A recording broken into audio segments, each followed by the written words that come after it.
पाठ मातृभूमि का मान। लेखक हरिकृष्ण प्रेमी। पात्र परिचय। राव हेमू बूंदी का शासक, अभय सिंह मेवाड़ का सेनापति, महाराणा लाखा मेवाड़ का शासक, वीर सिंह मेवाड़ की सेना का एक सिपाही जो बूंदी का रहने वाला था, चारणी तथा वीर सिंह के साथी। पहला दृश्य। स्थान बूंदीगढ़ है। बूंदी के राव हेमू अपने कमरे में मेवाड़ के सेनापति अभय सिंह से बात कर रहे हैं। अभय सिंह: महाराव सिसोदिया वंश हाड़ाओं को आदर और स्नेह की दृष्टि से देखता है। राव हेमू: तो फिर आप बूंदी को मेवाड़ की अधीनता स्वीकार करने की आज्ञा लेकर क्यों आए हैं? अभय सिंह: महाराव, हम राजपूतों को छिन्न भिन्न असंगठित शक्ति विदेशियों का किस प्रकार सामना कर सकती है, इस बात की अत्यंत आवश्यकता है कि हम अपनी शक्ति एक केंद्र के अधीन रखें। राव हेमू: और वह केंद्र है चित्तौड़। अभय सिंह: इसमें भी कोई संदेह है महाराव? चित्तौड़ का गत गौरव फिर लौटा है। जो राजवंश पहले मेवाड़ के अधीन थे, महाराणा लाखा चाहते हैं आज भी उसी तरह रहे। बूंदी राज्य भी सदा से मेवाड़ के आश्रित। अभय सिंह इतना कहते हैं कि तभी राव हेमू उन्हें बीच में ही टोकते हुए कहते हैं, बूंदी राज्य सदा से मेवाड़ के आश्रित? यह तुम क्या कहते हो अभय सिंह जी? हाड़ा वंश किसी की गुलामी स्वीकार नहीं करेगा, चाहे वह विदेशी शक्ति हो, चाहे वह मेवाड़ का महाराणा हो। अभय सिंह: महाराव, आज राजपूतों को एक सूत्र में गूंथे जाने की बड़ी आवश्यकता है, और जो व्यक्ति यह माला तैयार करने की ताकत रखता है वह है महाराणा लाखा। राव हेमू: ताकत की बात छोड़ो अभय सिंह, प्रत्येक राजपूत को अपनी ताकत पर नाज है। इतने बड़े दंभ को मेवाड़ अपने प्राणों में आश्रय ना दे, इसी में उसका कल्याण है। और हाँ, रह गई बात एक माला में गूंथने की, सो वह माला तो बनी है, हाँ, उस माला को तोड़ने का श्री गणेश हो चुका है। अभय सिंह: किंतु अनुशासन का अभाव हमारे देश के टुकड़े किए हुए है। राव हेमू: प्रेम का अनुशासन मानने को हाड़ा वंश सदा तैयार है, परंतु शक्ति का नहीं। मेवाड़ के महाराणा को यदि अपने ही जाति भाई बहनों पर अपनी तलवार आजमाने की इच्छा हुई है तो उससे उन्हें कोई नहीं रोक सकता।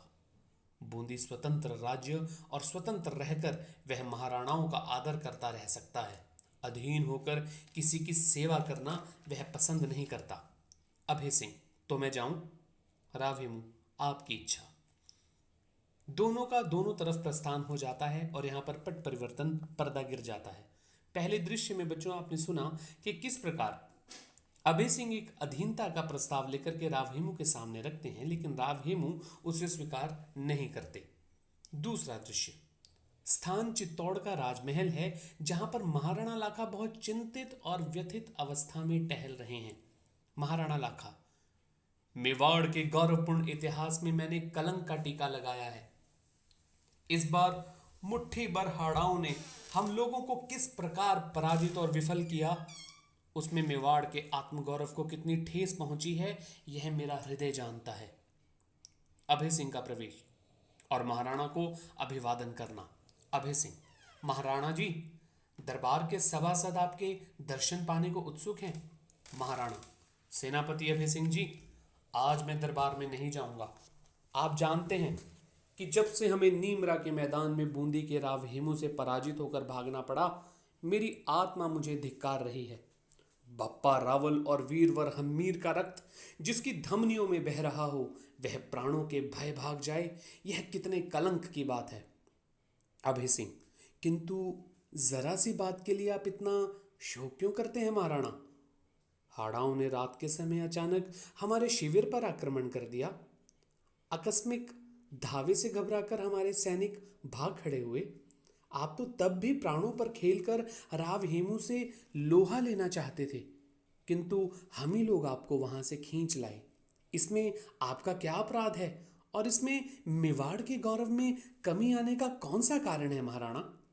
महाराणा: जिनकी खाल मोटी होती है उनके लिए किसी भी बात में कोई अपयश, कलंक या अपमान का कारण नहीं होता अभय सिंह, किंतु जो आन को प्राणों से बढ़कर समझते आए हैं, वे पराजय का मुख देखकर भी जीवित रहें। यह कैसी उपहासजनक बात है। सुनो अभय सिंह जी, मैं अपने मस्तक के इस कलंक के टीके को धो डालना चाहता हूं। अभय सिंह, मेवाड़ के सैनिक आपकी आज्ञा पर अपने प्राणों की बलि देने को प्रस्तुत है महाराज। महाराणा, उनके पौरुष की परीक्षा का दिन आ पहुंचा है। महारावल बाप्पा का वंशज मैं लाखा प्रतिज्ञा करता हूं कि जब तक बूंदी के दुर्ग में ससैन्य प्रवेश नहीं करूंगा, अन्न जल ग्रहण नहीं करूंगा। अभय सिंह, महाराणा, छोटे से बूंदी दुर्ग को विजय करने के लिए इतनी बड़ी प्रतिज्ञा करने की आखिर क्या आवश्यकता है। बूंदी को उसकी धृष्टता के लिए तो दंड दिया ही जाएगा, लेकिन हाड़ा लोग कितने वीर हैं। युद्ध करने में वे यमराज से भी नहीं डरते महाराज। इसमें संदेह नहीं कि अंतिम विजय हमारी होगी, किंतु यह निश्चय पूर्वक नहीं कहा जा सकता कि इसमें कितने दिन लग जाएंगे महाराज। इसलिए ऐसी भीषण प्रतिज्ञा आप ना करें। महाराणा लाखा, आप क्या कहते हैं सेनापति? क्या कभी आपने सुना है कि सूर्य वंश में पैदा होने वाले पुरुष ने अपनी प्रतिज्ञा को वापस लिया हो? प्राण जाए पर वचन ना जाए, यह हमारे जीवन का मूल मंत्र है।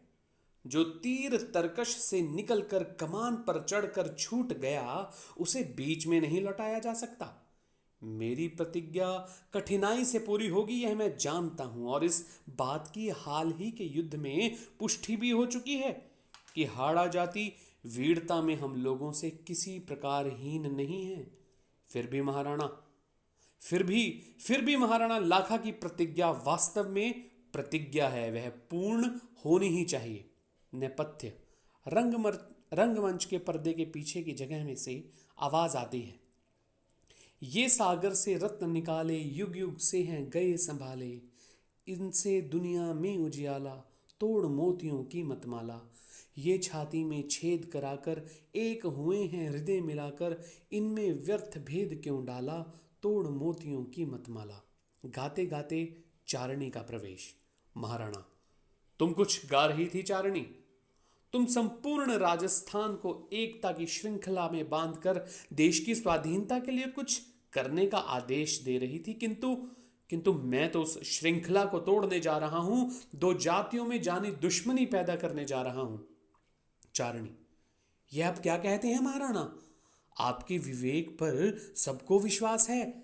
मैं आपसे निवेदन करने आई हूं कि यद्यपि समय के फेर से आप हाड़ा शक्ति और साधनों में मेवाड़ के उन्नत राज्य से छोटे हैं, फिर भी हाड़ा वीर है महाराज।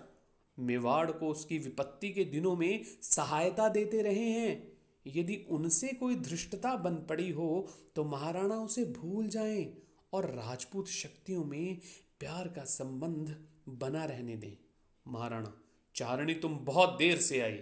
अभय सिंह, चारणी, महाराणा ने प्रतिज्ञा की है कि जब तक वे बूंदी के गढ़ को जीत ना लें, अन्न जल ग्रहण नहीं करेंगे। चारणी, दुर्भाग्य। कुछ सोचती है।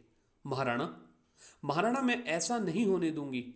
देश का कोई भी शुभचिंतक इस विद्वेष की आग को फैलने देना पसंद नहीं कर सकता महाराणा।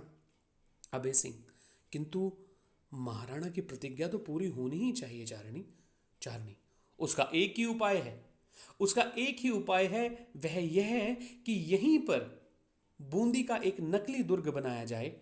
महाराणा उसका विध्वंस करके अपनी प्रतिज्ञा पूरी कर लें।